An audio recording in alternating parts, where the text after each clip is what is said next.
नमस्कार। अ, आज थोड़ा-सा जगह भी डिफरेंट है और अटायर भी डिफरेंट है। पर मैंने सोचा कंसिस्टेंसी तो मेंटेन करनी चाहिए। किसी ने मेरे को कहा था कि तुम हमेशा फेल कर देते हो रेगुलर होने में, रोज़ होने में। तो मैंने कहा कोई नहीं, this is the opportunity where I can learn to be regular और learn to be continue, learn to be consistent.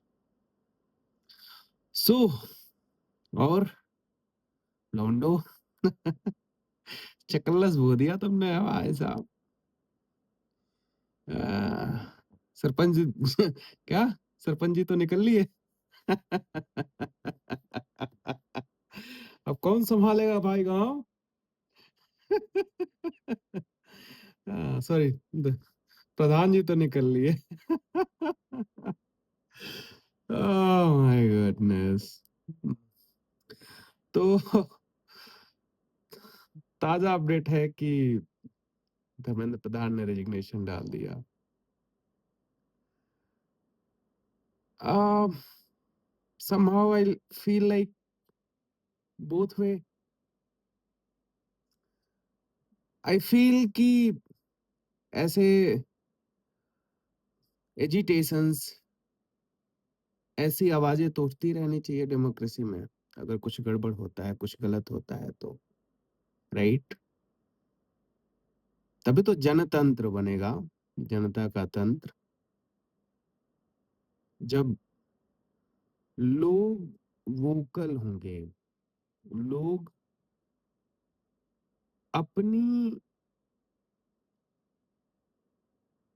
अपने अधिकारों को जान पाएँगे और अपने अधिकारों को लेकर के सजग होंगे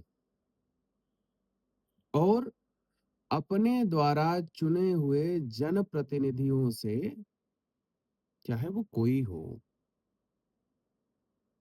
उससे प्रश्न करने में, उससे पूछने में कि ये आपसे गलत क्यों हुआ, घबराएँगे नहीं। यही तो लोकतंत्र है, यही तो जनतंत्र है कि जनता अपने नुमाइंदे, अपने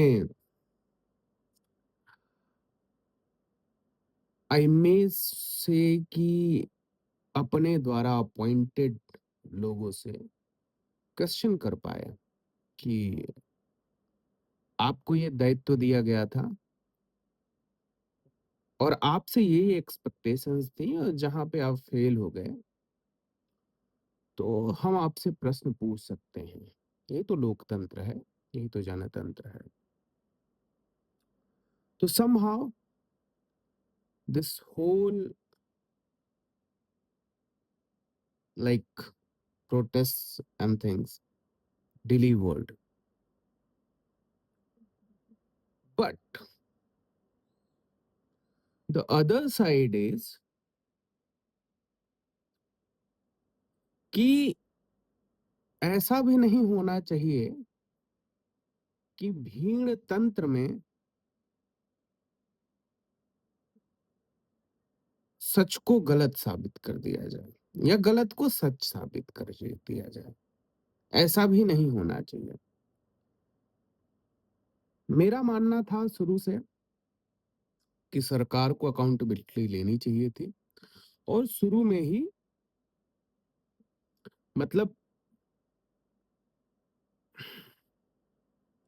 जो भी मतलब सिर्फ नीचे नहीं, नीचे के 2 लोगों ने चोरी कर लिया, तो चोरी कर लिया तो पुलिस क्या कर रही थी? चौकीदार का क्या कर रहा था?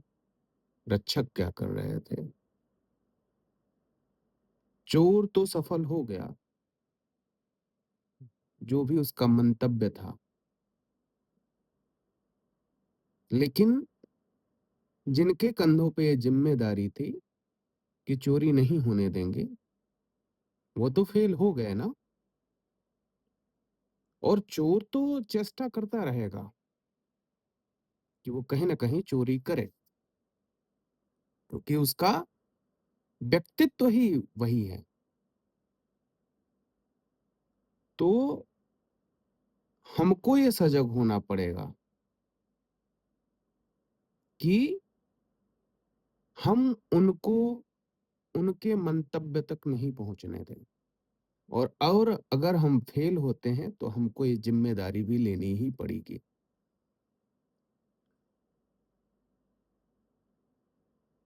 पर क्या अभी रेज़िग्नेशन देना ठीक था? मेरा मानना है कि इसके दोनों ही तरह के पहलू हैं जो देखे जा सकते हैं। पहला तो कि स्ट्रीट पावर ऐसी हावी नहीं होना जानी चाहिए सत्ता पे, प्रशासक पे, कि वो सब कुछ इस डर से करने लगे कि कहीं न कहीं जो एक स्ट्रीट पावर है, वो उनको दबा देगी। तो कभी न कभी, कहीं न कहीं, क्योंकि सी एक्सपेक्टेशंस तो जनतंत्र में हर व्यक्ति की है होती है ना। हर व्यक्ति की अपनी कुछ न कुछ इच्छा है कि उसको ये चाहिए। और अगर एक मतलब 140 करोड़ हम हैं, राइट? और 140 करोड़ में 2 करोड़ लोगों की इच्छाएँ मिल मिल जाती हैं, जो सरकार से, सिस्टम से भिन्न होती हैं। और वो ये निर्धारित करते हैं कि हम स्ट्रीट पे चल करके सरकार से बात मनवा लेंगे। जो बात गलत है, वो बात भी मनवा लेंगे। तो मुझे लगता है कि कहीं न कहीं सरकार ने ये मान करके रेज़िग्नेशन दिलवा करके, ये भी एक मतलब स्टैंडर्ड सेट कर दिया है कि कुछ भी आपको सरकार से मनवानी हो, आप भीड़ तंत्र बन के आइए, सरकार पे दबाव डालिए और सरकार आपकी बात मान लेगी। ये नहीं होना चाहिए था, अभी नहीं होना चाहिए था। पहले ही शायद अकाउंटेबिलिटी ले लेनी चाहिए थी। या आप इतना रुक गए थे, तो थोड़ा और रुक जाते। ये तो रही बात मोरल्स की। अब बात आते हैं, क्योंकि आजकल भाई साहब सब कुछ पॉलिटिक्स है। सब कुछ पॉलिटिक्स है, सब कुछ राजनीति है। और हर व्यक्ति जो इन आंदोलनों को समर्थन कर रहे थे, जिन जो इन आंदोलन का विरोध कर रहे थे, दोनों ही एक तरह से राजनीति कर रहे थे। तो हमको समझना पड़ेगा कि किसने क्या पाया, किसने क्या खोया। बड़ा सिंपल है। भाजपा से शुरू करते हैं, क्या पाया, क्या खोया। अच्छा, ओके। भाजपा सत्ता में है तो इनको बाद में थोड़ा-सा जगह देते हैं। पहले देते हैं कि इन प्रोटेस्टर्स ने क्या पाया और क्या खोया। और प्रोटेस्टर से ज़्यादा जो अपोजिशन पावर्स इनको सपोर्ट कर रही थी, उन्होंने क्या पाया, क्या खोया। मेरा मानना है कि एक ऑथेंटिकेशन तो इन लोगों को मिला और एक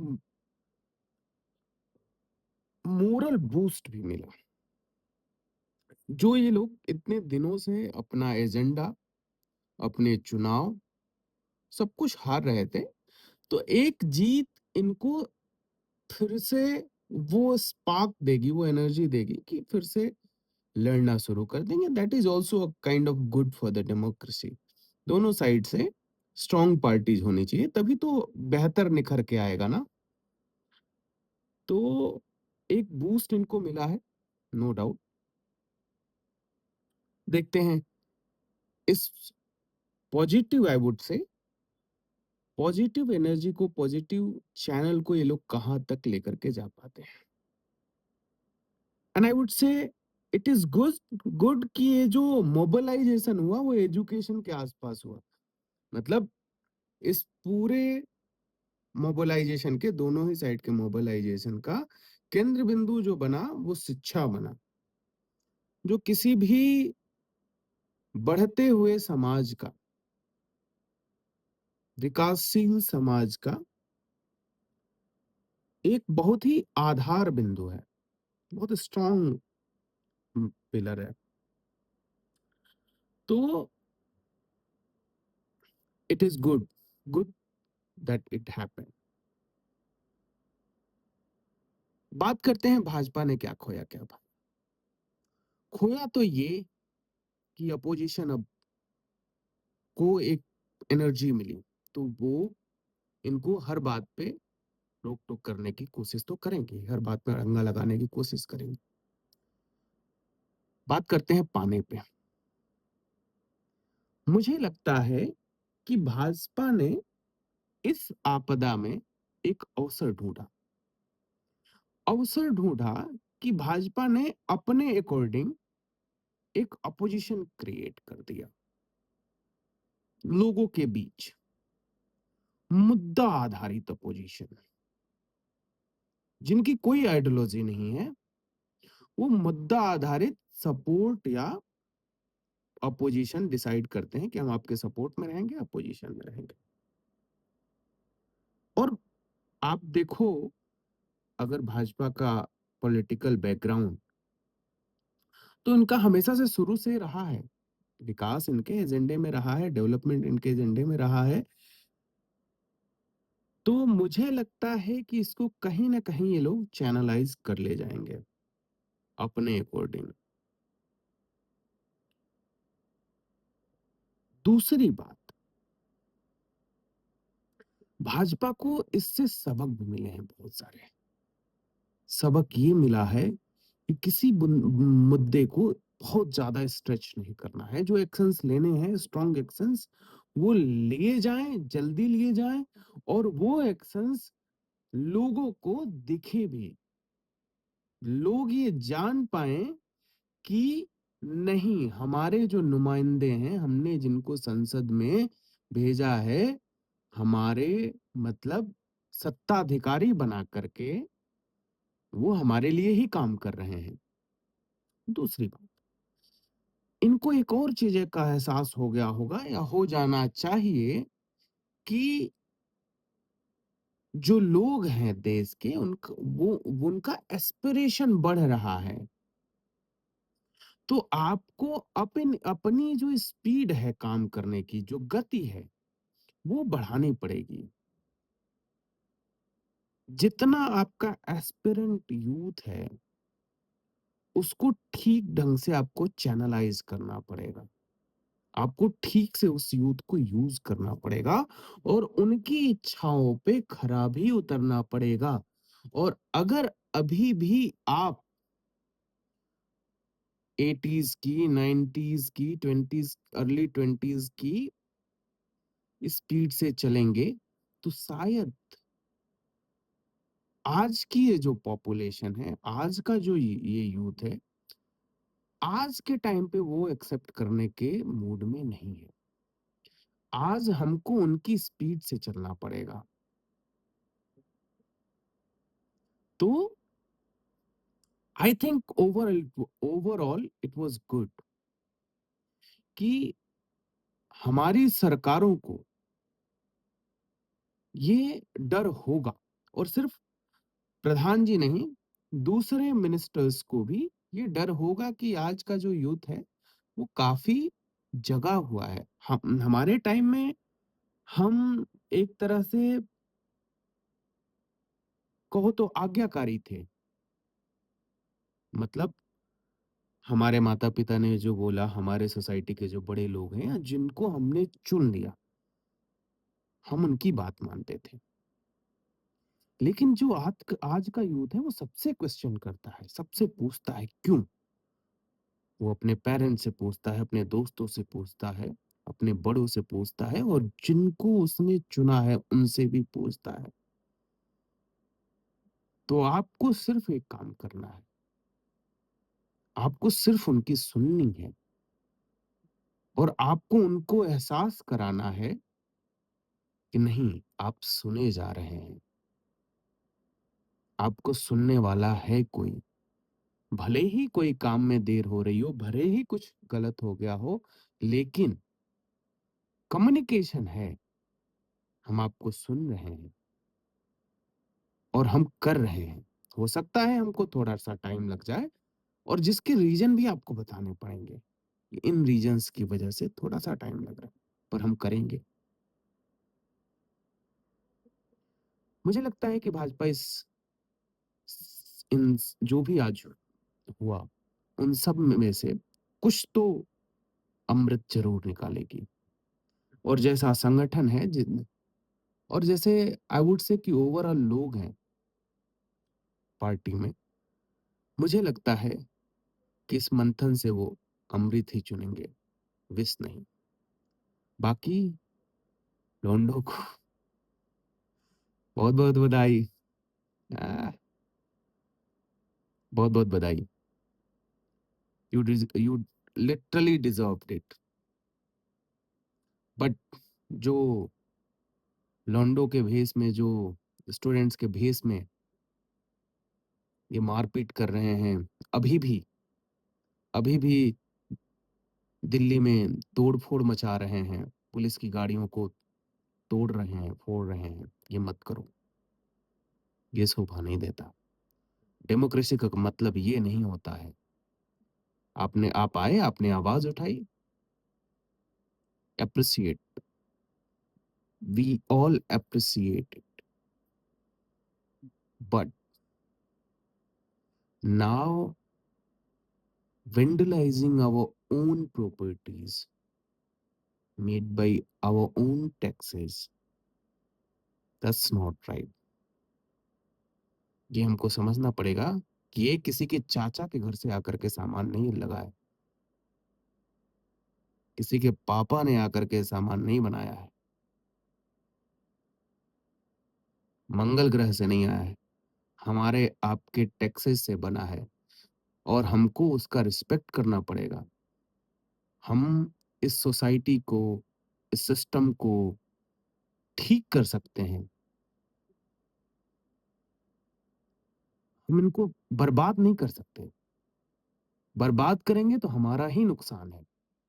हमें ठीक करना है, हमें सबको ठीक करना है। जो भी गलत करे, सबको ठीक करना है। अब हमने धर्मेंद्र प्रधान का रेजिग्नेशन ले लिया, हमको पंजाब जाना पड़ेगा। पूछना पड़ेगा पंजाब के आम आदमी पार्टी की सरकार से कि आपके सरकार में पेपर लीक हुआ, गलत हुआ, अब आपको भी अकाउंटेबिलिटी लेनी पड़ेगी। सबको हमको ठीक करना पड़ेगा। सबसे क्वेश्चन पूछना पड़ेगा।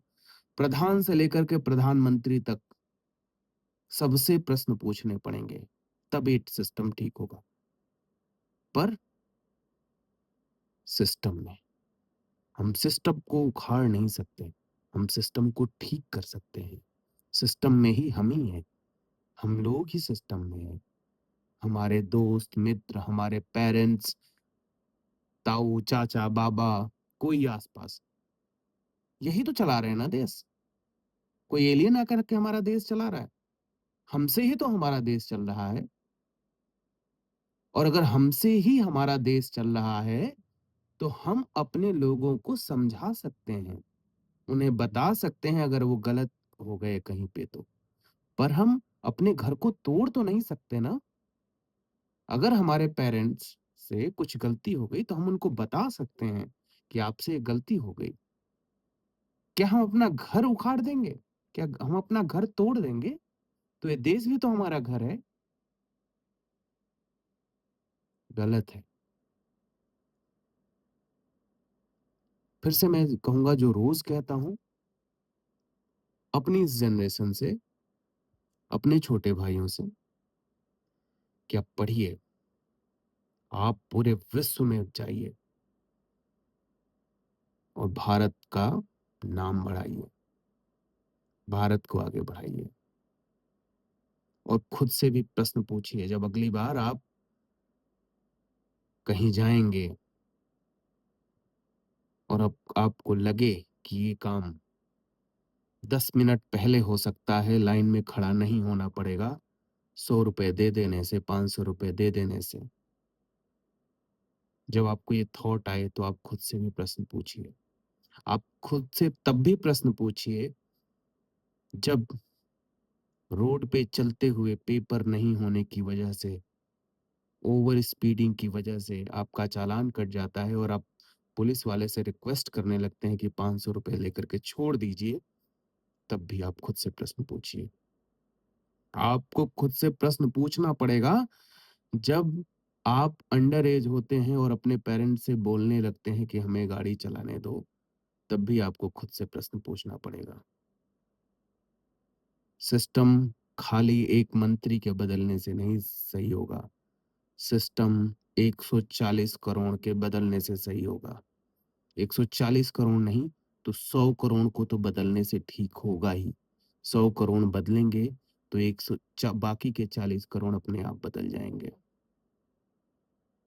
तो जागिए, आपने अच्छा किया, आपने लोगों को जगाया, लेकिन खुद को भी आपको जागना पड़ेगा। खुद भी जागना पड़ेगा। धन्यवाद।